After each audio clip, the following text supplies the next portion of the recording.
Diferente do que foi aprendido nos tempos de escola, a república não era uma ideia que agradava a população brasileira.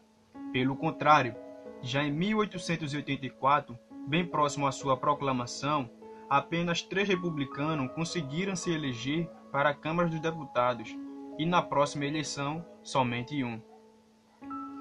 Os republicanos tentavam, a todo custo, disseminar suas ideias pelo país, porém era um trabalho em vão. Quando enfim perceberam que não conseguiriam por fim pacífico acabar com o império, tiveram a grande ideia de um golpe militar. Só que para que isso acontecesse, precisariam ter o apoio de um líder de prestígio.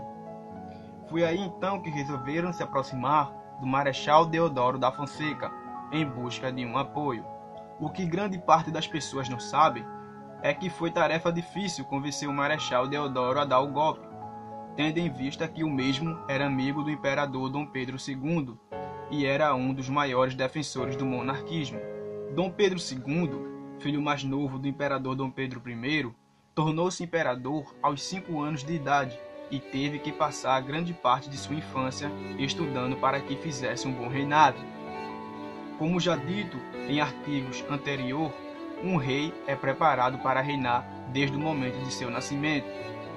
Logo, as longas horas de estudos e preparação do nosso imperador resultou em transformar o Brasil numa grande e potente nação emergente. Sua estabilidade política era notória e o Império do Brasil se destacava em relações às nações vizinhas. Tínhamos liberdade de expressão e respeito aos direitos civis, tendo em vista que foi durante o seu reinado que foi assinada a Lei Áurea pela sua filha, Dona Isabel Cristina Leopoldina. Poucos sabem, mas desde meados de 1850, Dom Pedro II se destacava publicamente contra o regime da escravidão. Fato esse corajoso, tendo em vista que poucos brasileiros na época se manifestavam contra o regime. O nosso imperador considerava a escravidão uma vergonha nacional e tampouco possuiu escravos. A escravidão do Brasil vinha sendo extinta de forma gradual, através de várias medidas. Em 1871, veio a Lei do Ventre Livre, que ajudou bastante a diminuir o percentual da população escrava no país.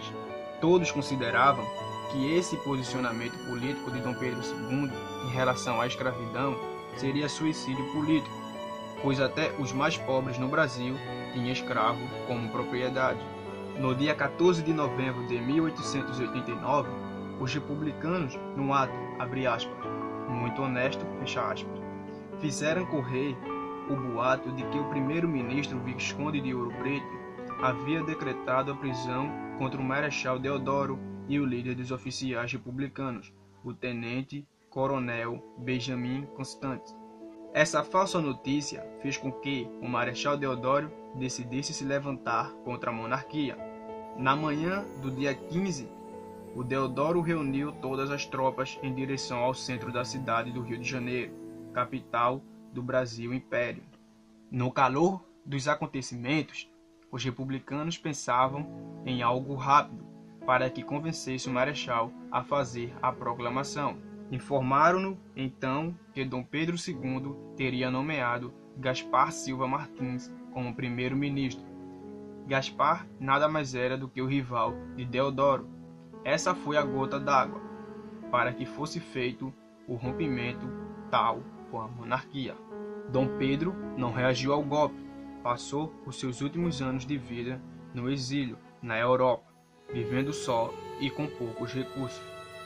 O primeiro ato de corrupção do regime republicano foi quando os golpistas, ao obrigar a família imperial do Brasil ao exílio, retiraram dos cofres públicos 500 mil contos de réis e deram a Dom Pedro II como forma de indenização pelos danos sofridos.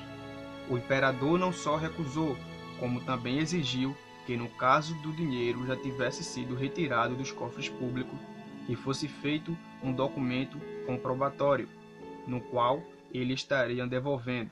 Ele citou então a frase, abre aspas, com que autoridade esses senhores dispõem de dinheiro público, fecha aspas. De fato, a monarquia tinha a quarta maior economia do mundo. Tinha também uma das maiores frotas navais do mundo. É fato que a monarquia tinha seus defeitos, mas defeitos esses que não foram consertados pela República.